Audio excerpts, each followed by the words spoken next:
دفعہ کا ذکر ہے، کسی جنگل میں خرگوش اور کچھوا رہتے تھے۔ خرگوش بہت مغرور تھا کہ وہ بہت تیز بھاگتا ہے اور جنگل میں کوئی بھی اس جیسا تیز نہیں بھاگ سکتا۔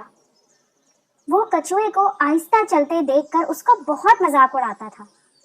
ایک دفعہ خرگوش نے کچھوے کا مذاق اڑاتے ہوئے کہا، کیوں کچھوے میاں، میرے ساتھ دوڑ لگاؤ گے؟ کیوں لگاؤ گے نا؟ دیکھتے ہیں کون جیتتا ہے۔ خرگوش کچھوے کا مذاق اڑا رہا تھا اور اس نے سوچا کچھوا ڈر جائے گا۔ کیوں نہیں خرگوش میاں، چلو دوڑ لگاتے ہیں۔ خرگوش دل ہی دل میں ہنسا اور بولا، سوچ لو میاں، ریس سب سے تیز بھاگنے والا جیتتا ہے، سب سے آہستہ چلنے والا نہیں۔ ریس لگاؤ، دیکھتے ہیں کون جیتتا ہے۔ یہ انوکھی ریس دیکھنے کے لیے سارے جنگل کے جانور بھی اکٹھے ہو گئے۔ جیسے ہی ریس شروع ہوئی، خرگوش تیزی سے بھاگا اور نظروں سے اوجھل ہو گیا۔ کچھوا اپنی سست رفتار سے آگے بڑھنے لگا۔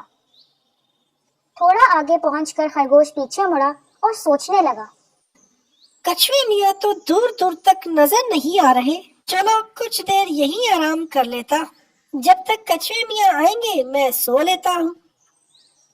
اور پھر خرگوش ایک درخت کے نیچے سو گیا۔ کچھوا دھیمے دھیمے آگے بڑھ رہا تھا۔